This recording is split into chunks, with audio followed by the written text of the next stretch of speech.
Well, that was another disaster. I didn't think we'd see a game like that here on Owen Field. Welcome in, Ryan Chapman, John Hoover. We're on the field after Oklahoma has taken a 35-9 loss at home to an unranked team. I looked it up. The last time they were beaten this bad by an unranked team at home, holy cow, 1980 something. We looked up all the worst possible beatdowns because, guys, it was 32-3 at halftime.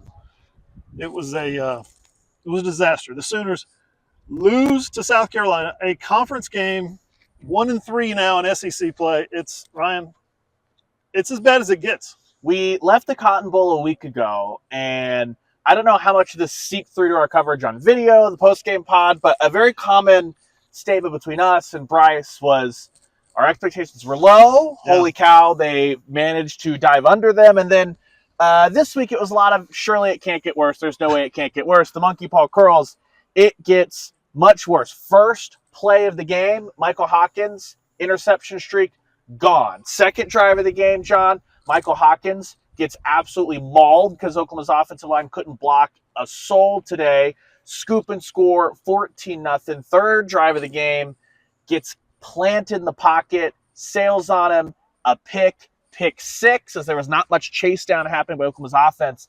Oklahoma's defense took the field with a short field after the first pick, was unable to keep South Carolina at the end zone. The next time they saw action, it was 21-0. And you guys have been watching this team. You don't need to know anything that we didn't all see with ourselves.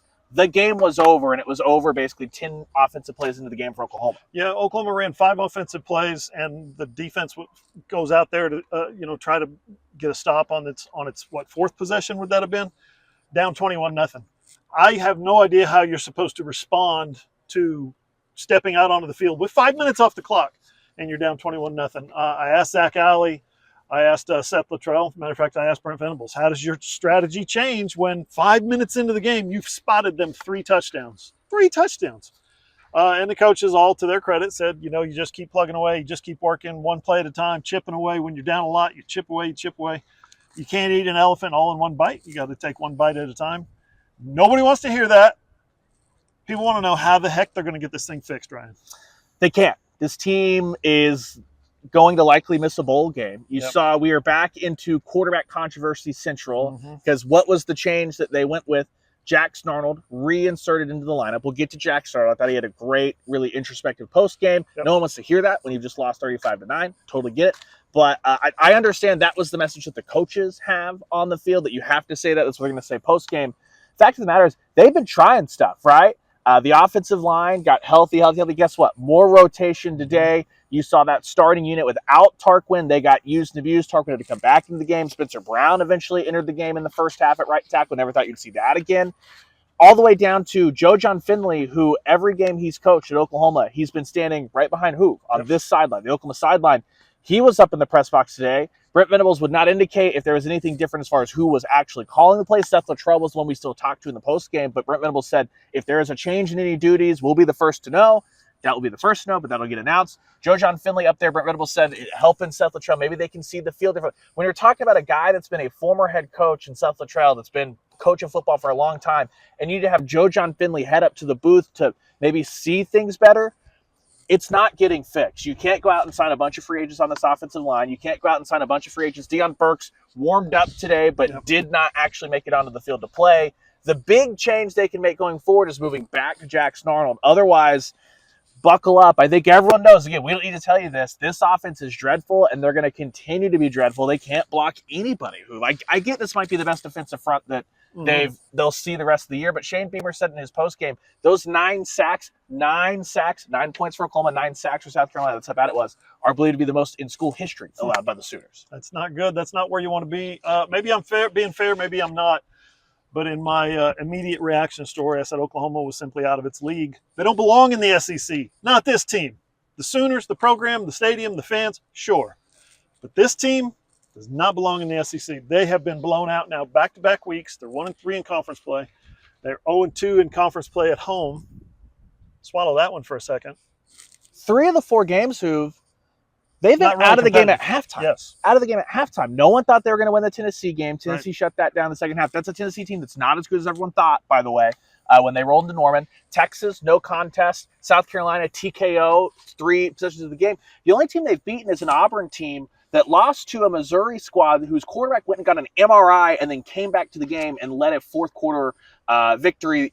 Auburn is now 105-2 when leading by 14 or more points in the second quarter. That 2, the second game, was today. That's the only team Oklahoma's beat, and they didn't even beat them. Auburn imploded. That's right. Auburn now 0-4 in conference play. The only team lower in the standings, I think, than Oklahoma. Boy, where can we go with this? They didn't need Deion Burks today because they had a spectacular walk-on Jacob Jordan, 6 catches for 86 yards. He really stood out today. Here's the deal. If the NCAA puts the kibosh on the walk-on program, Oklahoma's screwed. Because OU finds good walk-ons, and they do some good things with them. He's a great example. Great example. I hate to take away from his day. He's fantastic. He was fantastic. He's the best receiver they've had all season, including Deion Burks. He finished with 86 yards today. It's the closest an Oklahoma receiver's gotten to 100 yards. Yep. So congrats to him. Jackson actually joked. I actually got to build a lot of cohesion and chemistry with him when we were both working with the twos. Yep. Jackson finished with 225 yards. They finally have a 200-yard passer. I guess the defense, I feel so bad for them. It's another week that they're not going to get talked about because outside of forcing a turnover, which they didn't do, what else do you want them to do? They held South Carolina to 254 yards of offense. It was only 256 yards of offense until Davis Bevel's taken the last couple of knees out here. Shout out to Davis Bevel. Good to see him. Other than that, it was a wasted defensive performance again. It was another wasted effort, and there's going to be more wasted efforts. This is the worst team Oklahoma had left on their schedule, non-main division. The worst conference opponent left. Yeah. Yikes. Yeah, it doesn't get any easier from here. Next week at Ole Miss. Gosh. Maine's coming here in 2 weeks, and Maine was kicking somebody's butt. Today, Villanova. Jay Wright, eat your heart out. That's right. And then after that, you've got Missouri on the road. You've got Alabama coming here. You've got at LSU. Did I leave anybody out? No, that's up. That's all. Yeah. Oklahoma had more yards than South Carolina did today. They had more first downs. I think that's a little bit of a testament, and maybe what you guys need to do before I say this, watch the Jackson Arnold video, the post-game press conference. I asked a question. He asked a couple of questions. Some really, really deep, introspective insight from Jackson Arnold on his last few weeks and how difficult it was for him.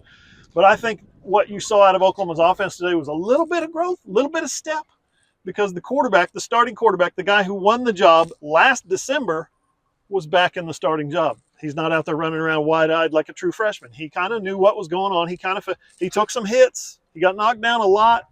But he kind of felt like this is not that big a deal. He, like you said, developed some rapport with some certain receivers.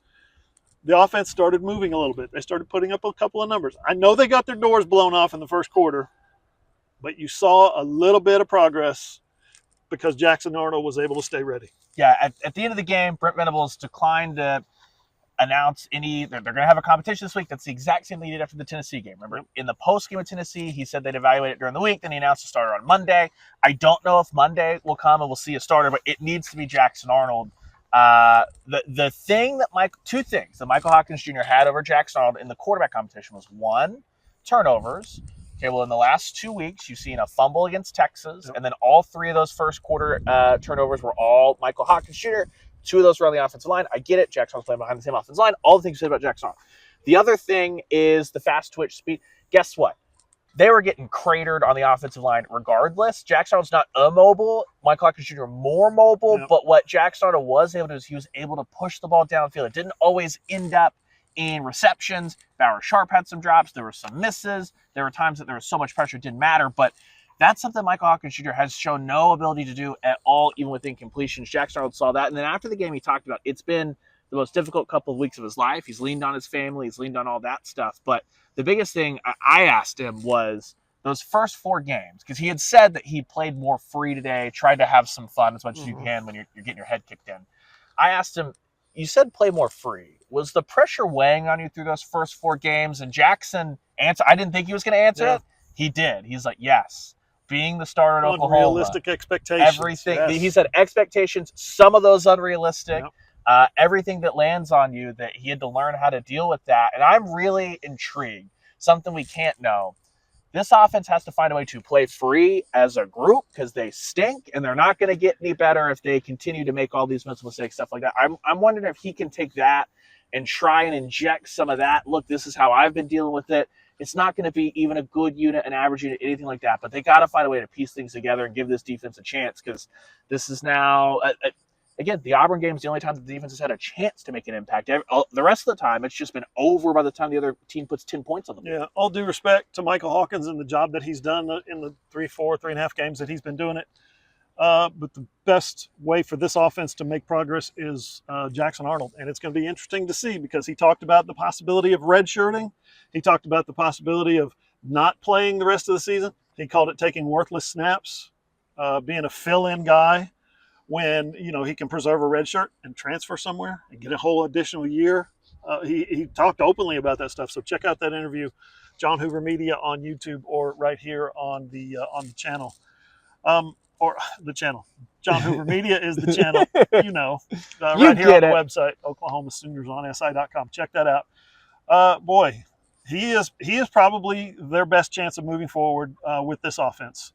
So it's going to be interesting to see over these next 6 weeks what his thinking is, what his quarterback coach's thinking is, what his head coach's thinking is, what their approach is to what OU does the rest of the season, especially on offense. Yeah, at the end of the day, big decisions. Here's the situation that they're in. Brent Venables came in and basically said, he was asked a couple of times, a couple of different ways. Essentially, the gist of the question was, are you reevaluating are you going to can an offensive coordinator mid-year? Brent Venables said, I'm not going to speak on that. I talked about that on Tuesday. He did take all of the, I got to fix it, all this stuff. So he said all the right things as far as putting it on his shoulders. That's what was said. Here's what is going to happen. Brent Venables has a $44 million buyout. This season is going to go very poorly, so poorly. I don't think that's going to get triggered, though, because you just extended him.